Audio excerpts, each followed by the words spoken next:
पढ़ाऊंगी। जैसा कि आप सभी जानते हो कि यूपी के मैक्सिमम एग्ज़ाम में, चाहे वो यूपीएसआई का एग्ज़ाम हो या यूपी लेखपाल का एग्ज़ाम हो, यूपी ट्रिपल एससी या फिर यूपी पुलिस और यहाँ तक कि एसएससी जीडी का एग्ज़ाम, उन सभी में आप सभी को हिंदी अच्छे लेवल की देखने को मिलेगी। उन सभी बातों को ध्यान में रखते हुए मैं आप सभी को उसी लेवल तक की तैयारी कराऊंगी। तो बच्चों, आज हम हिंदी व्याकरण में संज्ञा चैप्टर पढ़ेंगे। तो बच्चों, हमारे चैप्टर का नाम होगा संज्ञा। अगर बच्चों हम संज्ञा का संधि विच्छेद करें तो संज्ञा का संधि विच्छेद होगा सम प्लस ज्ञा, जिसमें सम का अर्थ होगा सम्यक,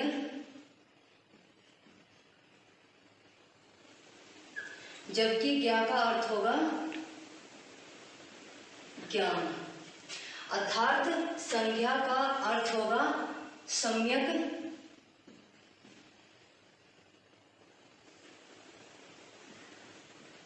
सम्यक ज्ञान।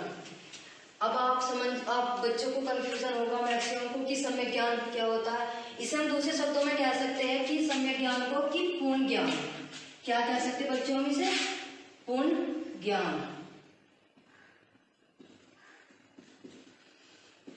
बात करें बच्चों, संज्ञा मूल रूप से संज्ञा मूल रूप से दो प्रकार की होती है। कितने प्रकार की होती है? दो प्रकार की होती है। कुछ बच्चों के मन में डाउट होगा कि हमने तो बुकों में 3 पढ़ा, कुछ के मन में डाउट होगा कि 5 प्रकार पढ़े। बच्चों, वे क्वेश्चन अलग अलग होंगे। मैं आप सभी को क्लियर करूंगी कि कहाँ पे आपको 2 आंसर देना है, कहाँ पे 3 देना है और कहाँ पे 5 देना आंसर। तो बच्चों, ये कौन कौन से 2 प्रकार होंगे हम यहाँ पर देखेंगे उन सबको। ये 2 प्रकार होंगे संज्ञा के 2 प्रकार होंगे। यथार्थ वाचक संज्ञा, यथार्थ वाचक संज्ञा, और नंबर 2 पर होगा भाववाचक संज्ञा। भाववाचक संज्ञा, यथार्थवाचक संज्ञा। अब यथार्थवाचक संज्ञा कौन सी होती है? यथार्थवाचक संज्ञा वे संज्ञा होती है जिन्हें हम देख सकते हैं, अर्थात जो दृश्य हो।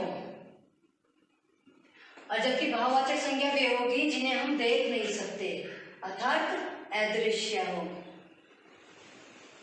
अदृश्य। अगर हम यथार्थवाचक संज्ञा की बात करें बच्चों, तो यथार्थवाचक संज्ञा के भी भेद होते हैं। 4 भेद होते हैं। वे कौन कौन से होते हैं वे देखेंगे। एक तो होता है इसमें व्यक्तिवाचक संज्ञा,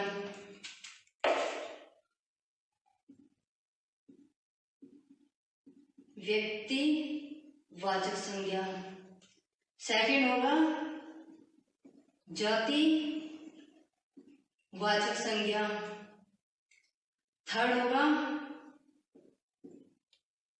समूह वाचक संज्ञा। समूहवाचक को हम समुदाय वाचक भी बोल सकते हैं, समुदाय वाचक संज्ञा। और 4th पॉइंट होगा हमारा पदार्थ वाचक संज्ञा। पदार्थ को हम बच्चों द्रव्यवाचक भी कह सकते हैं। क्या हो सकता है दूसरा? द्रव्य वाचक संज्ञा। अगर हम व्यक्तिवाचक की बात करें तो बच्चों व्यक्तिवाचक संज्ञा में होगा व्यक्ति विशेष।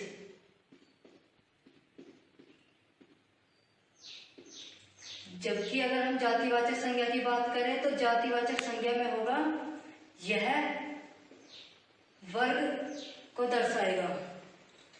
और जबकि समूहवाचक या समुदायवाचक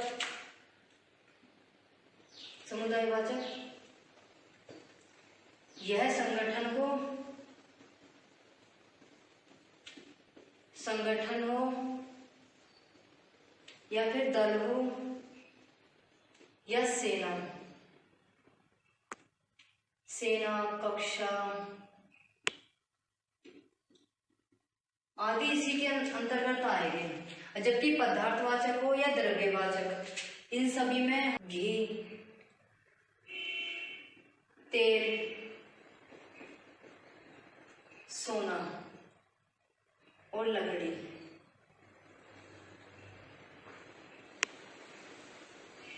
आदि, ये सभी पदार्थवाचक या फिर द्रव्यवाचक में के अंतर्गत आएंगे। बच्चों आप ये सभी नोट कर लो, अच्छे से स्क्रीनशॉट लो तो ये स्क्रीनशॉट ले लो।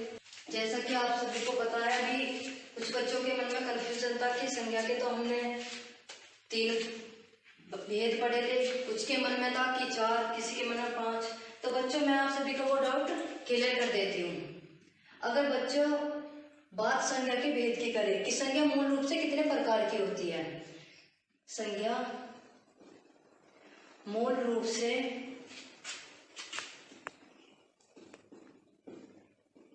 कितने प्रकार की होती है, तो आंसर हमारा क्या था? 2।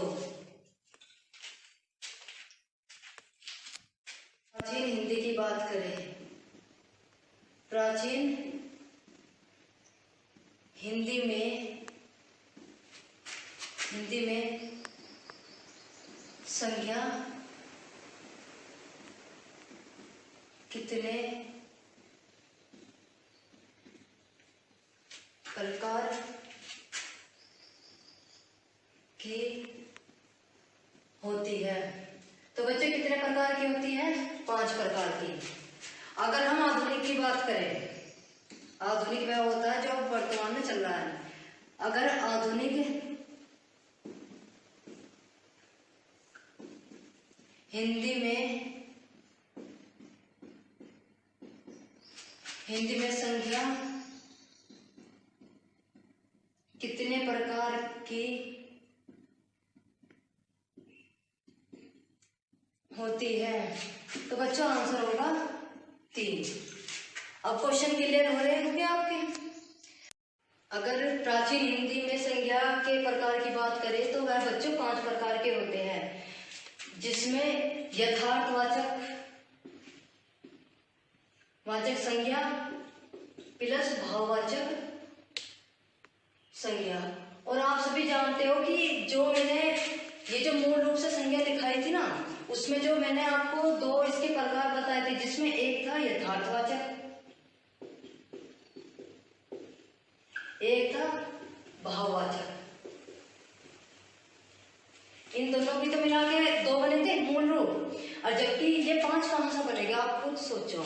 यथार्थवाचक के कितने भेद बताए थे मैंने? 4 बताए थे, जिसमें कौन कौन से थे? व्यक्तिवाचक,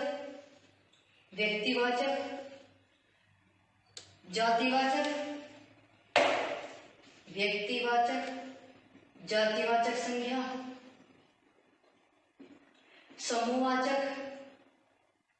समूहवाचक को हम समुदायवाचक भी कह सकते हैं, और एक था इसमें पदार्थवाचक या द्रव्यवाचक। अब आप खुद ही गिन के देखो, 1 2 3 4, और एक कौन सी होगी? भाववाचक।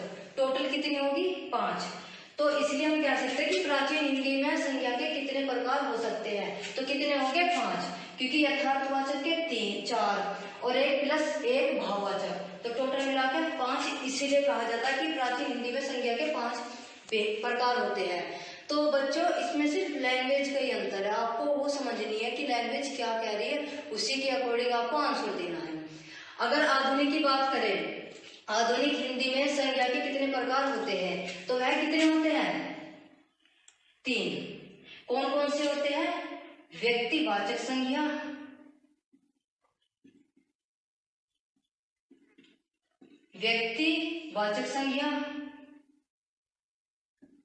जातिवाचक संज्ञा और एक होगा भाववाचक संज्ञा। इसमें समूहवाचक को और पदार्थवाचक को अलग कर दिया गया, क्योंकि पदार्थवाचक संज्ञा का और समूहवाचक संज्ञा का निर्माण जातिवाचक संज्ञा से हुआ। क्योंकि आप खुद सोचो, अगर मैं कहने लगूं लड़कियां क्या है, आप तुरंत कह दोगे जातिवाचक है। क्या ये समूह नहीं बना रही? आप खुद सोचो, ये समूह नहीं बना रही। तो ये जो समूहवाचक संज्ञा और जो पदार्थवाचक संज्ञा है, इनका निर्माण जातिवाचक से ही हुआ। इसलिए इसे आधुनिक की बात करें तो ये 3 प्रकार की होती है। तो बच्चों, पहली हेडिंग डालो व्यक्तिवाचक संज्ञा। व्यक्तिवाचक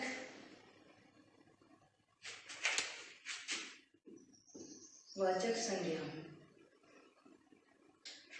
व्यक्तिवाचक संज्ञा वह संज्ञा होती है जो व्यक्ति विशेष हो। व्यक्ति विशेष अर्थात ऐसा नाम या ऐसी वस्तु जो सिर्फ एक ही हो इस पूरे ब्रह्मांड में, उसके जैसा कोई दूसरा नाम हो। तो ये व्यक्ति विशेष उसी के लिए है कि सिर्फ एक अकेली ही हो, उसके जैसा कोई भी ना हो। वह कौन संज्ञा होगी? हमारी व्यक्तिवाचक संज्ञा। अब व्यक्तिवाचक संज्ञा की हम पहचान कैसे कर सकते? तो बच्चों, इसका एक तरफ से ट्रिक मान लो या याद करने का तरीका मान लो। हमेशा व्यक्तिवाचक संज्ञा वह होगी जो एक तो दृश्य हो। दृश्य का मतलब जिसे हम देख सकते हैं, छू सकते हैं। दूसरी प्लस पॉइंट हो गए कि यह सदैव एक वचन में होगी। कैसी होगी? सदैव एक वचन होगी। वह हमारी कौन सी संज्ञा होगी? व्यक्तिवाचक संज्ञा होगी। अगर हम बात इसकी परिभाषा की करें,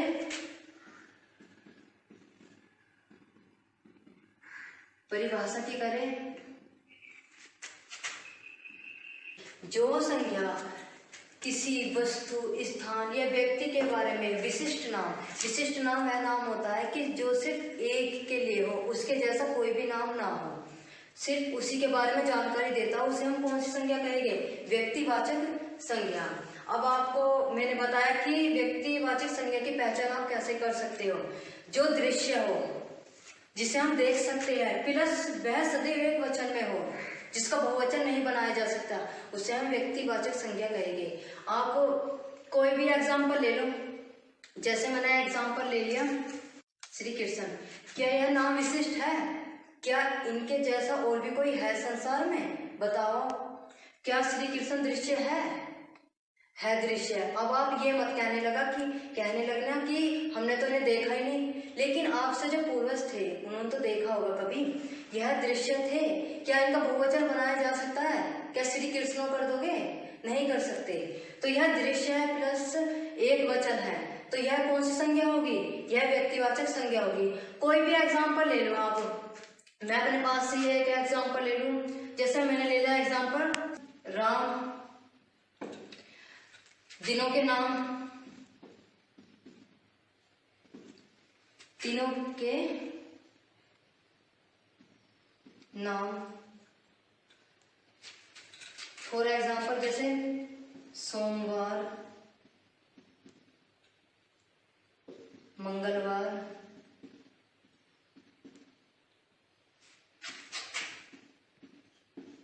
बुधवार आदि। ऐसे संडे तक लेना। और एग्जाम्पल हो सकते हैं जितनी भी हमारी तो नदियों के जैसे नाम, जैसे गंगा, ब्रह्मपुत्र, गोदावरी और बहुत सारी नदियां हैं। जो भी विशिष्ट नाम वही नाम होते हैं कि सिर्फ एक का ही नाम हो, उसके जैसा कोई भी नाम ना हो दुनिया में। वो हमारा सभी व्यक्तिवाचक संज्ञा के अंतर्गत आएगा। और एग्जाम्पल ले लो जैसे कि राजमार्गों के नाम, जिसमें हमारा NH 7 और भी हो गए। महीनों के नाम, महीनों के नाम जैसे जनवरी, फरवरी, मार्च, अप्रैल और ऐसे दिसंबर तक। हमारी जितनी भी डायरेक्शन होती है, दिशाएं होती है, पूर्व, पश्चिम, पूर्व पश्चिम, उत्तर दक्षिण, ये सभी हमारी किसमें होगी? व्यक्तिवाचक संज्ञा में। और जैसे त्योहार हो गए हमारे,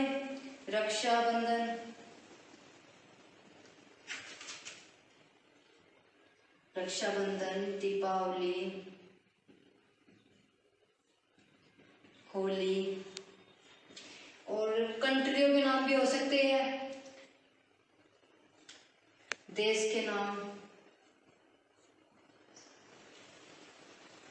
आप ये मत सोचना कि मैंने देश का नाम लिखा दिया तो व्यक्तिवाचक में होगा। वैसे व्यक्तिवाचक में ही देश के नाम आते हैं, जैसे इंडिया, तो इंडिया के जैसे क्या और कोई सा देश है? नहीं है। लेकिन आपको बस कोई भी एग्जाम्पल लो, चाहे वो देश का नाम लो अपने पास से, किसी भी कंट्री का नाम लो, चाहे कुछ भी, बस ये चीज ध्यान रखना कि वो दृश्य हो सदैव एकवचन में हो। बच्चों, नेक्स्ट हेडिंग होगी जातिवाचक संज्ञा। जातिवाचक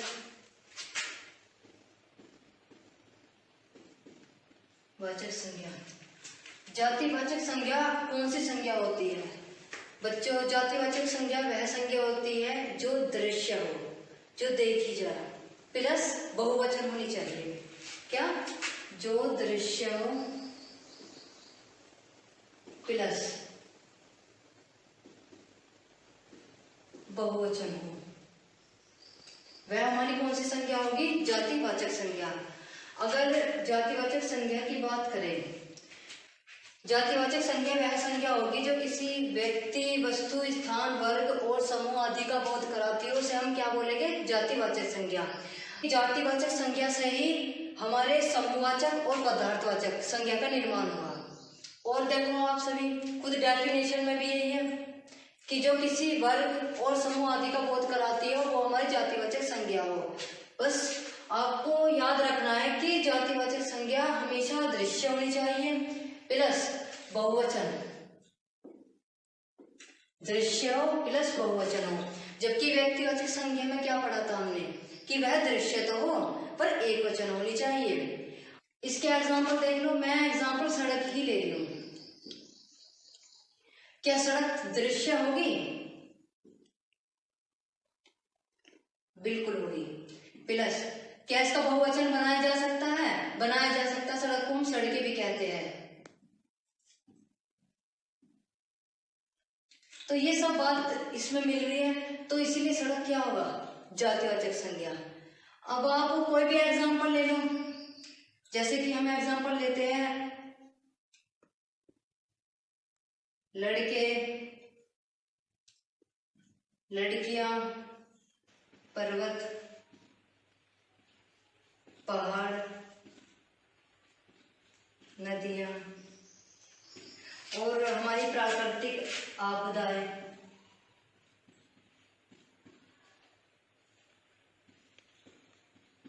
प्राकृतिक आपदा, प्राकृतिक आपदाएं वे है, जैसे एग्जाम्पल ज्वालामुखी हुई।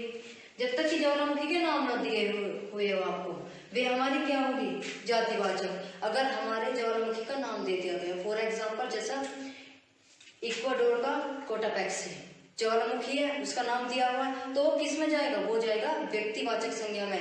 लेकिन अगर मैंने खाली ज्वालामुखी कह दिया तो वो किस में होगा? वो होगा हमारा जातिवाचक संज्ञा में। और भी एग्जाम्पल है, जैसे गाय, ईश्वर, मनुष्य। जब तक कि हमें ईश्वर का नाम न दिया गया हो, खाली ईश्वर कह दिया गया हो, तो वो जातिवाचक में होगा। अगर ईश्वर का नाम दे दे दिया गया हो, जैसे कि श्री राम दे दिया, तो वो व्यक्तिवाचक में होगा। अगर नाम न दिया गया हो, बहुत सारे हो, तो वो हमारे किस में होगा, जातिवाचक में। और एग्जाम्पल जैसे कि मारकर भी लिख लो आप, मारकर। बस ये याद रखना कि वो दृश्य हो। क्या हम इन चीजों को देख सकते हैं? देख सकते हैं। दृश्य और प्लस इनका बहुवचन भी बनाया जा सकता है। वे हमारे किस में हो गए, जातिवाचक संज्ञा में। ये हो गया आदि। थर्ड हेडिंग होगी हमारी द्रव्य वाचक या पदार्थवाचक संज्ञा, वाचक संज्ञा। द्रव्यवाचक या पदार्थवाचक संज्ञा वह संज्ञा होती है जिसकी गणना न की जा सके, जिसकी गणना न की जा सके। तो बच्चों, द्रव्यवाचक या पदार्थवाचक वह संज्ञा होगी जिसकी गणना न की जाए। फॉर एग्जाम्पल जैसे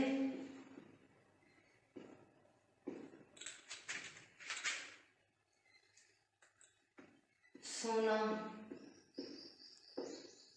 चांदी, तेल, घी आदि और बहुत सारे एग्जाम्पल हैं।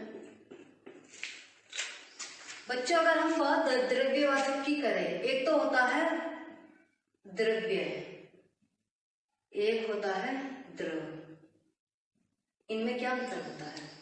द्रव्य होता हमारा लिक्विड और जबकि द्रव होता है मैटर। जैसा कि आप सभी जानते हो, द्रव्यवाचक संज्ञा में हमारे लिक्विड, मैक्सिमम लिक्विड चीज होगी द्रव्य में, जबकि द्रव में हमारे जो पृथ्वी पर, जबकि आप जानते हो कि पदार्थ की 5 अवस्थाएं होती है। वैसे तो मूल रूप से 3 होती है, जैसे कि आप स्वयं पढ़ते हो, ठोस, द्रव, गैस। लेकिन 2 होती है, प्लाज्मा होती है और बोस आइंस्टाइन भी होती है। लेकिन वे सभी क्या होगी, हमारे द्रव होगी, जो कि हम अपनी साइंस में पढ़ते हैं। तो ये द्रव इससे बिल्कुल अलग है। कभी आप सोचने लगो कि ये दोनों एक ही है। अगली संज्ञा होगी हमारी समूहवाचक या समुदायवाचक।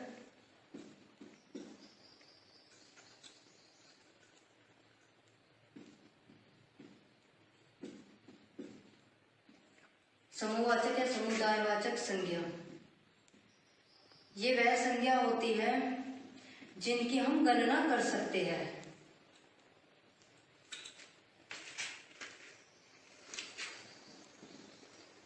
जिसकी गणना की जा सके। जैसे कक्षा, झुंड, सेना,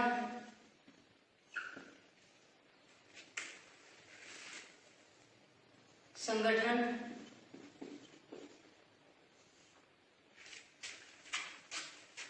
जो भी ग्रुप की बात हो वो मैक्सिमम इसमें होगी, समूहवाचक या समुदायवाचक में। और भी एग्जाम्पल हो गए, पर आप सभी समझ जाओगे कि कक्षा, झुंड, सेना, संगठन, पुलिस, पुलिस ले लो,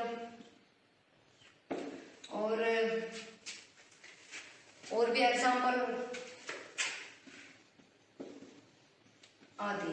ये सारे हमारे किसमें होंगे, समूहवाचक या समुदायवाचक संज्ञा में होंगे। अगली हमारी संज्ञा होगी भाववाचक, भाववाचक संज्ञा। जैसे कि आप सभी से बताया था कि भाववाचक संज्ञा वह होती है जो अदृश्य हो। कैसी हो? अदृश्य, जो दिखाई ना दे। प्लस इसका एक और बात होती है इसमें कि यह दृश्य तो हो, उसके साथ ही यह सदैव एक वचन हो। कैसी हो, सदैव एक वचन हो। बच्चों, भाव गुण दोष आदि को दर्शाने वाले को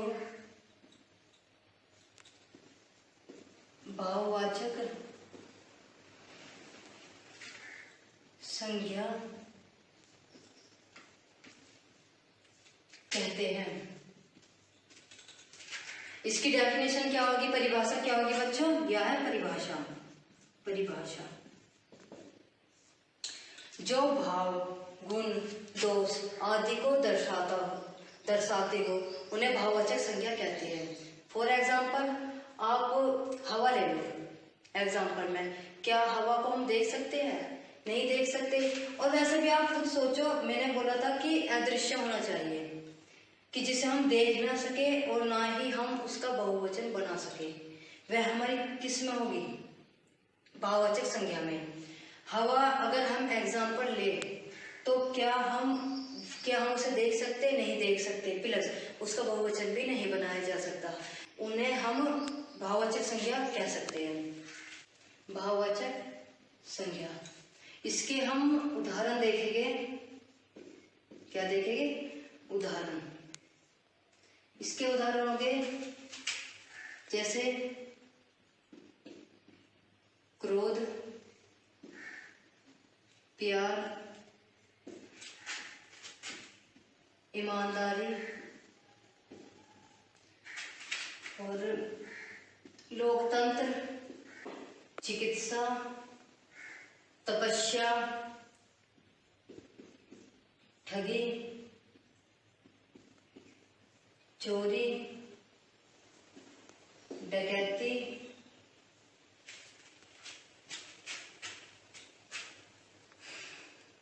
इसमें हम घृणा को ऐड करेंगे। और बुढ़ापा, सजावट, शीघ्रता, चुनाव, गिनती और बंटवारा आदि भाववाचक संज्ञा है। और बहुत सारे एग्जाम्पल है। अगर बात हम बच्चों इसकी करने लगे, इसकी पहचान उसमें थोड़ा कंफ्यूजन हो सकता है भाववाचक संज्ञा में। क्योंकि अगर हम भाववाचक संज्ञा की बात करें, एक तो मैंने लिखा भाववाचक संज्ञा, भाववाचक संज्ञा, और एक लिखा मैंने जातिवाचक संज्ञा।